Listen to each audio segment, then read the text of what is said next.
আসসালামু আলাইকুম রহমতুল্লাহ বরকাত। প্রিয় শিক্ষার্থীরা, তোমরা কেমন আছো? আশা করি আল্লাহর রহমতে তোমরা ভালো আছো। আজকে আমি তোমাদের উৎপাদন বিপণনের দ্বিতীয় পত্র সপ্তম অধ্যায় নিয়ে আলোচনা করব। আমি জিএম শামসুল আরফিন, প্রভাষক, north housing mission residential college. গতদিন এই ক্লাসে প্রাথমিক বিষয়গুলো নিয়ে আলোচনা করেছিলাম। আজকে যে বিষয় নিয়ে শুরু করবো সেটা হলো পাইকারি ব্যবসায়ের কার্যাবলী।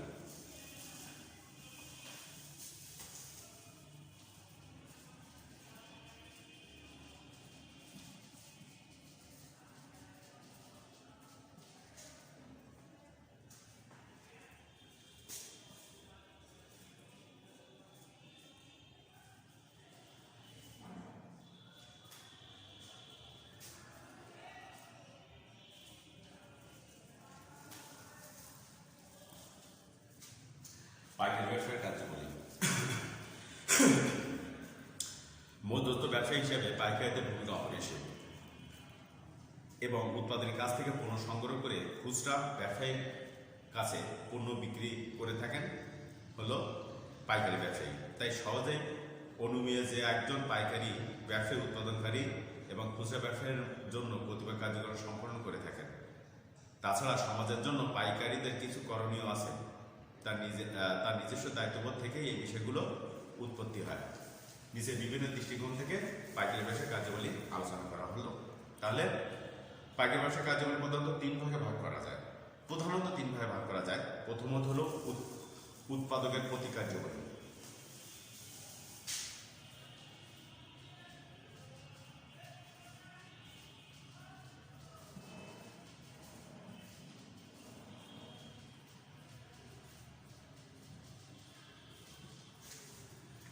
তারপর হলো খুচরা ব্যবসায়ের প্রতি কার্যাবলী।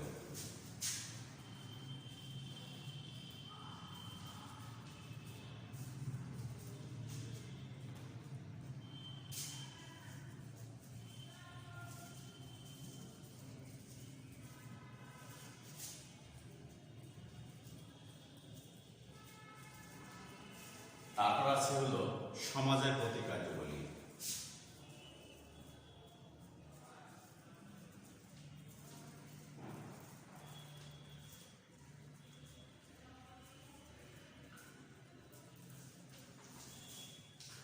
তাহলে পাইকারি ব্যবসার কার্যাবলী প্রধানত তিন ভাগে ভাগ করা যায়। প্রথম হলো উৎপাদকের প্রতি কার্যাবলী, তারপর হলো খুচরা ব্যবসার প্রতি কার্যাবলী, তারপর সমাজের প্রতি কার্যাবলী। এখন উৎপাদকের প্রতি কার্যাবলীকে আমরা 7 ভাগে আবার এই কার্যাবলী বিভক্ত করা হয়। সেটা হলো পণ্য বিপণন।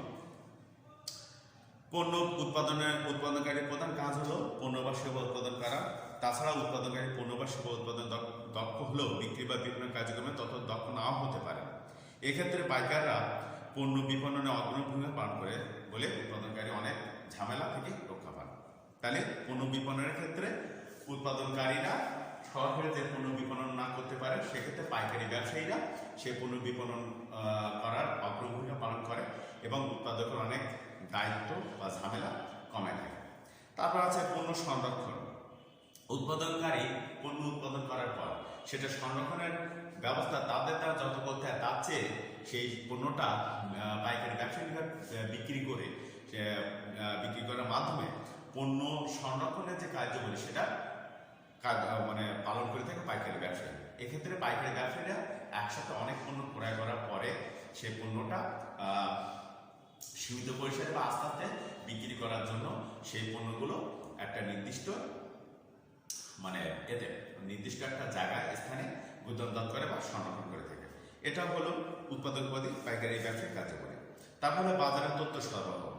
পাইকাররা অনেক সময় উৎপাদনকারীর কাছ থেকে পণ্য ক্রয় করে এবং পণ্য ক্রয়ের সময় তারা উৎপাদনকারীদেরকে বলে থাকে যে বাজারে কোন পণ্যের চাহিদা কেমন এবং কেমনভাবে সেটা উৎপাদন করতে হবে, কেমন পরিবর্তিত উৎপাদন করতে, কি অবস্থান, রূপ, গন্ধ, আকার আকৃতি উৎপাদন করতে, সে সম্পর্কে একটা বাজারের তথ্য পাইকারি ব্যবসায়ীরা উৎপাদককে সরবরাহ করে থাকে।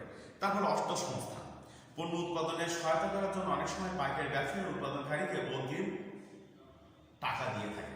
তাহলে এক্ষেত্রে কি বোঝা যাচ্ছে যে তারা অর্থসংস্থানের ব্যবস্থা করে থাকে। তারপর ঝুঁকি কমানো, উৎপাদক কাছে বিপণীয় পণ্য ক্রয় করার পর বিক্রির জন্য যে ঝুঁকি বা অবস্থানগত বা অন্যান্য যে ঝুঁকিগুলো আছে সেই ঝুঁকিগুলো মানে করে সীমিত করে ফেলে, সীমিত করে দেয় উৎপাদকের জন্য। এই জন্য উৎপাদক ঝুঁকিহীনভাবে পণ্য উৎপাদনে অব্যাহত থাকে এবং তাদের মনে ঝুঁকি সংক্রান্ত কোনো বিষয় পাইকারি ব্যবসায়ীদের কার্যকরীর কারণে তাদের মনে আর আসে না। ঠিক আছে। তারপর আছে দেখো পণ্য পরিবহন, উৎপাদনকারীর কাছ থেকে পণ্য কেনার পর পাইকারীরা নিজস্ব পরিমাণ পরিমাণ মাত্র গোদামে নিয়ে আসেন, যা খুচরা ব্যবসার কাছে পৌঁছে দেন। তাহলে এখানে বোঝা যাচ্ছে পরিবহনের যে বিষয়গুলো আছে পণ্য পরিবহন, সেখানে উৎপাদনকারী আর এই নিয়ে কোনো ঝামেলা ঝঞ্ঝাট করতে হয় না। পাইকারি ব্যবসা এই বিষয়ে তাদের প্রতি একটা কার্যবলী সম্পাদন করে থাকে। তারপরে বিজ্ঞাপনের সহায়তা, অনেক সময় পণ্যের প্রচারের মাধ্যমে পণ্যের গুণগত মান সম্পর্কে মানুষ ক্রেতাকে ধারণা দেয় কারা? পাইকারি ব্যবসায়ীরা। উৎপাদনকারী কিন্তু যত না বিজ্ঞাপন করে, তার চেয়ে পাইকারি ব্যবসায়ীরা পণ্যটা খুচরা ব্যবসায়ীর কাছে বিক্রির মাধ্যমে ওই পণ্যের গুণগত মান এবং চাহিদা সম্পর্কে একটা ধারণা সৃষ্টি করে। ঠিক আছে। সেক্ষেত্রে বিজ্ঞাপনে সহায়ক হিসেবে কাজ করে পাইকারি ব্যবসায়ী।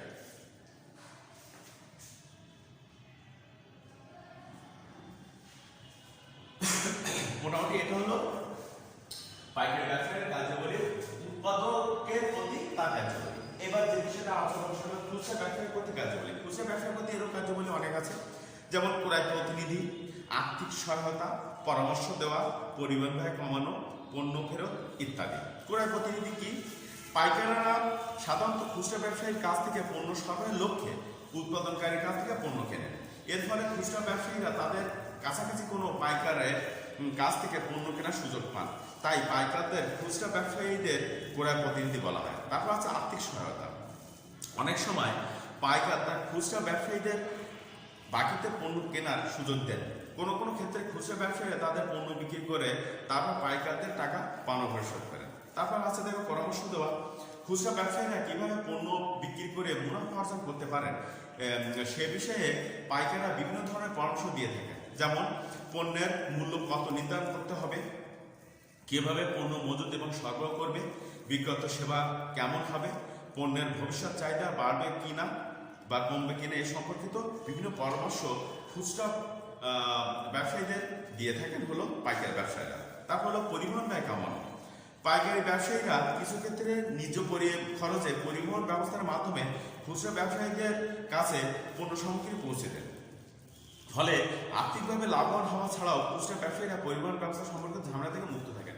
তাহলে এক্ষেত্রে বোঝা যাচ্ছে যে খুচরা ব্যবসায়ীদের একটা মনে কোনো টেনশন বা মাথায় কোনো চিন্তা থাকে না যে কিভাবে পণ্যটা আমি সংগ্রহ করবো এবং সেই পণ্যটা সংগ্রহ করবো, এবার সেক্ষেত্রে আমার কি করে অর্থ ব্যয় হবে, এই বিষয়ে তাদের আর কোনো টেনশন বা ঝামেলা তাদের পোহাতে হয় না। তাহলে পরিবহন ব্যয় সেক্ষেত্রে তাদের থাকে না, যার কারণে তারা পণ্যটা ক্রেতার কাছে সহজে নির্ধারিত মূল্যে পণ্যটা বিক্রয় করতে পারে এবং সেক্ষেত্রে পরিবহন ব্যয় কমানোর কারণে তাদের লাভের পরিমাণটাও বাড়ে। এক্ষেত্রে খুচরা ব্যবসার প্রতি পাইকারি ব্যবসা কি করছে? তাদের পরিবহন ব্যয় কমানোর দিকে একটা ভূমিকা পালন করছে। তারপর হলো পণ্য ফেরত। কোনো বিশেষ কারণে যেমন পণ্য নষ্ট এবং ত্রুটিপূর্ণ হয়ে অথবা অবিকৃত থেকে গেলে পাইকার ওই পণ্য খুচরা ব্যবসার কাছে ফেরত দেন, এতে খুচরা ব্যবসা উপকৃত হয়। একটা জিনিস তোমরা খেয়াল করে দেখেছো কিনা জানি না, বিভিন্ন চার দোকানগুলোতে বিভিন্ন কোম্পানির বিভিন্ন পণ্য, খাদ্যদ্রব্য যেমন বিস্কিট, বিভিন্ন কেক, বিভিন্ন অন্যান্য সফট ড্রিঙ্কসগুলো আছে, সেটা যদি মেয়াদ উত্তীর্ণ হয়ে যায় সেক্ষেত্রে খুচরা ব্যবসায়ীরা পাইকারি ব্যবসায়ীর কাছে সে পণ্যটা ফেরত দেওয়ার সুযোগ খুচরা ব্যবসায়ী কিন্তু আছে। সে আছে বলেই পণ্য ফেরত দিতে পারে বলেই তাদের আর লোকসানের সম্মুখীন হতে হয় না। মোটামুটি এইগুলো হলো খুচরা ব্যবসায়ীর প্রতি তোমার পাইকারি ব্যবসায় কার্যকরী। তারপর আছে সমাজের প্রতি কার্যকরী। পাইকারি ব্যবসা সমাজের প্রতি তাদের অনেক দায়িত্ব এবং কাজ আছে। যেমন মুনাফা ছাড়াও সমাজের উন্নয়নের জন্য পাইকারদের আরও অনেক করণীয় আছে। দেশের আর্থসামাজিক উন্নয়নেও পাইকারদের ভূমিকা অপরিসীম। নিচে পাইকারদের সমাজের প্রতি সম্পাদিত বিভিন্ন কার্যক্রম আলোচনা করা হলো। যেমন জনগণের চাহিদা পূরণ। পাইকার জনগণের কাছ থেকে তাদের প্রয়োজন, চাহিদা, পছন্দ, রুচি প্রভৃতি তথ্য সংগ্রহ করে উৎপাদনের কাছে প্রেরণ করে। তাহলে পাইকার কি করে? জনগণের কাছ থেকে তাদের প্রয়োজন, চাহিদা, রুচি এইগুলো সম্পর্কে শোনার পর সেটা উৎপাদনকারীর কাছে সে তথ্যটা প্রেরণ করে। ঠিক আছে? এবং উৎপাদনকারী এরূপ চাহিদা অনুসরণ করে, এরূপ চাহিদার ওপর আলোকপাত করে সেভাবে পণ্য উৎপাদন করার চেষ্টা করে, যার প্রতি জনসাধারণের যে চাহিদাগুলো আছে সে চাহিদাগুলো পূরণ করা সম্ভব হয়। সেক্ষেত্রে সমাজের প্রতি পাইকারি ব্যবসা একটা দায়িত্বপূর্ণ কার্যাবলী পালন করে। তারপর হলো কর্মসংস্থান। পাইকার মাত্রই কোনো ব্যক্তি বা প্রতিষ্ঠানকে বোঝায়। এক্ষেত্রে পাইকারি ব্যবসা পরিচালনা করতে জনবলের প্রয়োজন হয়, ফলে কর্মসংস্থান সুযোগ সৃষ্টি হয়। তাহলে এই নিয়ে আলোচনা আর কি করবো, তোমরা বুঝতে পারো কর্মসংস্থান সুযোগ সৃষ্টির ক্ষেত্রে এটা অগ্রণী ভূমিকা পালন করে। তারপর নতুন নতুন পণ্য ভোগের সুবিধা।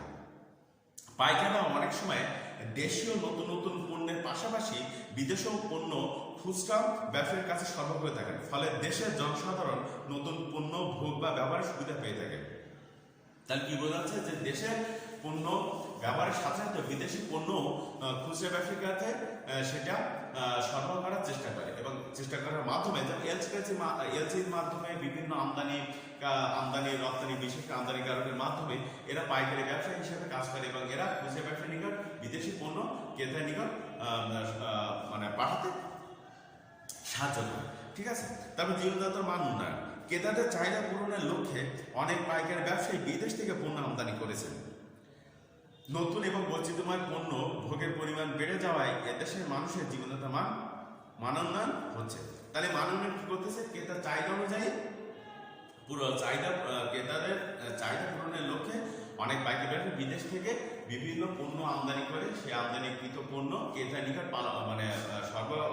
খুচরা ব্যবসায়ী নিকট সরবরাহ করার মাধ্যমে ক্রেতারা সে পণ্যটা খুচরা ব্যবসায়ী নিকট থেকে ক্রয় করে অনেক জীবনের যে উন্নত জীবনযাত্রা সেটা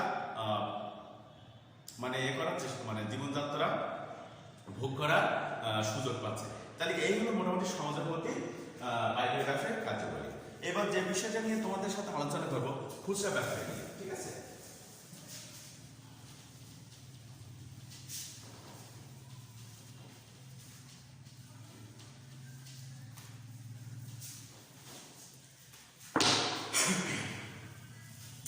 প্রথমে বলি খুচরা ব্যবসায়ী কি।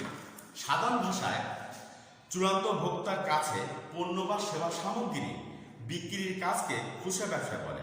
ব্যাপকতে পাইকার বা অন্য কোনো উৎস থেকে পণ্য কিনে চূড়ান্ত ভোক্তার কাছে পৌঁছানো পর্যন্ত বিক্রির কার্যাবলীকে খুচরা ব্যবসা বলে। তাহলে কি বোঝা যাচ্ছে যে ভোক্তার কাছে পণ্য বিক্রির কাজকেই খুচরা ব্যবসা বলা হয়। এক কথা, ভোক্তার কাছে পণ্য বিক্রির কাজকে সংক্ষিপ্ত আকারে খুচরা ব্যবসা বলা হয়। এক্ষেত্রে ফিলিপ কটলার এবং গ্যারি আর্মস্ট্রং বলেন, খুচরা ব্যবসা হচ্ছে ব্যক্তিগত ও অব্যবসায়িক ব্যবহারের উদ্দেশ্যে পণ্য বা সেবা সরাসরি চূড়ান্ত ভোক্তার কাছে বিক্রির সাথে জড়িত সব ধরনের কার্যক্রম। ঠিক আছে? তাহলে আলোচনার শেষে খুচরা ব্যবসা সম্পর্কে যে বিষয়টা ফুটে ওঠে সেগুলো হলো এই চূড়ান্ত ভোক্তার কাছে পণ্য পৌঁছানো পর্যন্ত যাবতীয় কার্যাবলী। চূড়ান্ত ভোক্তার কাছে পণ্য পৌঁছানো পর্যন্ত যাবতীয় কার্যাবলী। তারপর হলো ব্যক্তিগত পারিবারিক উদ্দেশ্যে ক্রেতার কাছে পণ্য বিক্রি। ব্যক্তিগত পারিবারিক উদ্দেশ্যে ক্রেতার কাছে পণ্য বিক্রি। তারপর হলো পাইকারদের কাছে চূড়ান্ত ভোক্তার সংযোগ স্থাপন। পাইকারদের সাথে চূড়ান্ত ভোক্তা, যে ক্রেতা, চূড়ান্ত ভোক্তা যে ভোগ করবে তাদের মধ্যে একটি সংযোগ স্থাপন করা। তারপর হলো খুচরা ব্যবসা হচ্ছে বন্টন প্রণালীতে ভোক্তার পূর্বের ধাপ।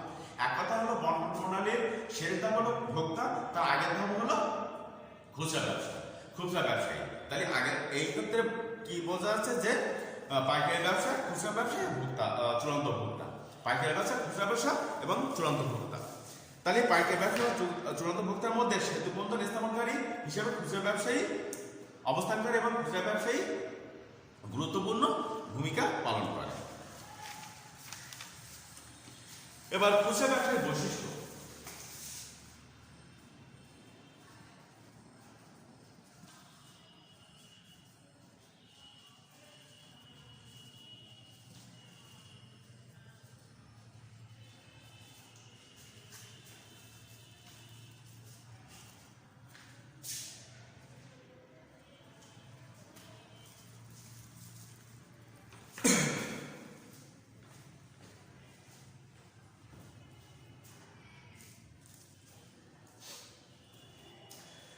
খুচরা ব্যবসার বৈশিষ্ট্যের মধ্যে তার আলোচনায় একটা বিষয় বলি, সেটা হলো রতন মাস্টার্সে পড়াকালীন একটি অনলাইন ব্যবসা শুরু করেন। তিনি তার ওয়েবসাইট, ফেসবুক পেজ organic.com এর মাধ্যমে বিভিন্ন অবিওলের ভোক্তার কাছে অনলাইনে অর্গানিক পণ্য বিক্রি করেন। তবে তাকে দেশের বিভিন্ন এলাকায় উৎপাদনকারীর কাছ থেকে অর্গানিক পণ্য সংগ্রহ করে তার প্রতিষ্ঠানের মাধ্যমে চূড়ান্ত ভোক্তার কাছে বিক্রি করতে হয়। প্রতিষ্ঠানের প্রয়োজনে তাকে নিজস্ব তহবিল এবং ধারের মাধ্যমে অর্থের যোগান দিতে হয়। ব্যবসায় যাবতীয় সিদ্ধান্ত এবং ঝুঁকি তাকেই নিতে হয়। রতন তার প্রতিষ্ঠানের লেনদেন নগদে করে থাকেন। ক্রমেই তার প্রতিষ্ঠান পণ্য সারি বাড়তে থাকে। অনেক সময় প্রয়োজনে তিনি আশেপাশে পাইকারদের কাছ থেকেও পণ্য সংগ্রহ করে বিক্রি করেন। রতনের প্রতিষ্ঠান এবং তার কাজের সামগ্রীর বিষয়গুলো থেকে খুচরা ব্যবসায়ীর বৈশিষ্ট্য সম্পর্কে ধারণা পাওয়া যায়। যে বৈশিষ্ট্যগুলো ধারণা পাওয়া যায় তা হলো, যেমন প্রথমে হলো ভোক্তাদের সাথে সম্পর্ক। রতন কি করেছিল? ভোক্তাদের সাথে সম্পর্ক স্থাপন করেছিল এবং সম্পর্ক স্থাপন করার আপ্রাণ চেষ্টা করেছিল। এই জন্য খুচরা ব্যবসায়ীরা ভোক্তা এবং পাইকারদের মধ্যে অবস্থান করে বলে তাদের সাথে প্রত্যক্ষ সম্পর্ক গড়ে ওঠে। খুচরা ব্যবসায়ীর সাথে ভোক্তা ও পাইকারদের যে সুসম্পর্ক গড়ে ওঠে তাকে কোনো ব্যবসায় সম্ভব না। এক কথা বলতে গেলে কি হয়, ভোক্তাদের সাথে এবং পাইকারি ব্যবসার সাথে খুচরা ব্যবসায়ী যে সম্পর্ক তৈরি করে, খুচরা ব্যবসায়ী ব্যতীত ভোক্তা বা পাইকার কেউ এই সুসম্পর্ক তৈরি করা তাদের দ্বারা সম্ভব হয়ে ওঠে না। তারপর হলো মালিকানা। অধিকাংশ খুচরা ব্যবসার মালিকানায় এক মালিকানা প্রকৃতি। সহজ ঘটনা পরিচালনা, স্বল্প মূলধন প্রভৃতির কারণে একক মালিকানা খুচরা ব্যবসায় বেশি দেখা যায়। তবে অনেক খুচরা ব্যবসায় অংশীদার কোম্পানি এবং সমবায়ের সমভিত্তিক মালিকানা পরিচালিত হতে পারে। তারপর হচ্ছে দেখো ক্রয়ের পরিমাণ। খুচরা ব্যবসায়ীরা পাইকারি কাছ থেকে ক্ষুদ্র ক্ষুদ্র লটের পণ্য ক্রয় করে। এক্ষেত্রে তাদের ক্রয়ের পরিমাণ পাইকারি ব্যবসায়ীর মতো বৃহৎ পরিসরে হয় না, ক্ষুদ্র পরিসরে হয়ে থাকে। তারপর ব্যবস্থাপনা পরিচালনা। অধিকাংশ খুচরা ব্যবসা ব্যবস্থাপনা এবং পরিচালনার দায়িত্বে থাকেন একজন। অধিকাংশ ক্ষেত্রে পাইকারি ব্যবসার ক্ষেত্রে কিন্তু দায়িত্ব একজন না থেকে একাধিক থাকতে পারে, কিন্তু খুচরা ব্যবসাতে অধিকাংশ দেখা যায় এদের ব্যবস্থাপনা এবং পরিচালক সংখ্যা একজন। তারপর অর্থসংস্থান। মালিক নিজস্ব তহবিল থেকে খুচরা ব্যবসায়ের অর্থসংস্থানের মূল উৎস। ঠিক আছে। এখন এছাড়াও আত্মীয় স্বজন, ব্যাংক, বাণিজ্যিক ব্যাংক বিভিন্ন কাছ থেকে পণ্য করার জন্য মানে লোন বা ধার গ্রহণ করে থাকে। এবার সে অর্থসংস্থানের কাজ করে থাকে। দর কষাকষি। অধিকাংশ খুচরা ব্যবসায়ী দর কষাকষির মাধ্যমে পণ্য বিক্রি করতে দেখা যায়। তবে অনেক সময় একদমই পণ্য বিক্রি করা হয়। তারপর যোগান উৎস। খুচরা ব্যবসার পণ্য সামগ্রী প্রধানত পাইকারের কাছ থেকে সংগ্রহ করা হয়। উৎপাদক যদি খুচরা ব্যবসার কাছাকাছি হন তবে খুচরা ব্যবসায়ীরা সরাসরি উৎপাদকের কাছ থেকেও পণ্য কেনেন। তারপর ব্যবহারকারী, অবস্থান, বিক্রয় বৈশিষ্ট্য, পণ্য সংখ্যা, পুঁজি। এই পণ্য সংখ্যা এখানে কি, অধিকাংশ খুচরা ব্যবসা প্রতিষ্ঠানের সাধারণত দেখা যায় পণ্য সংখ্যা সর্বোচ্চ সংখ্যক পণ্য নিয়ে ব্যবসা করে। তবে কোনো খুচরা ব্যবসা প্রতিষ্ঠান একটি বা দুটি পণ্য নিয়ে ব্যবসা করে। পুঁজি। খুচরা ব্যবসা পরিচালনার জন্য স্বল্প মূলধনের প্রয়োজন হয়, ফলে যে কোনো ব্যক্তি স্বল্প মূলধন নিয়ে সহজে এই ধরনের ব্যবসা পরিচালনা করে থাকে। মোটামুটি এগুলো খুচরা ব্যবসার বৈশিষ্ট্য। আগামী দিন আমরা যে বিষয় নিয়ে আলোচনা করবো সেটা হলো খুচরা ব্যবসায় পরিকল্পনা। ইনশাআল্লাহ আজ এই পর্যন্তই। তোমরা ভালো থাকো, সুস্থ থাকো এবং এই অনলাইন ক্লাস নিয়মিত দেখার চেষ্টা করো, এই আশা ব্যক্ত করি।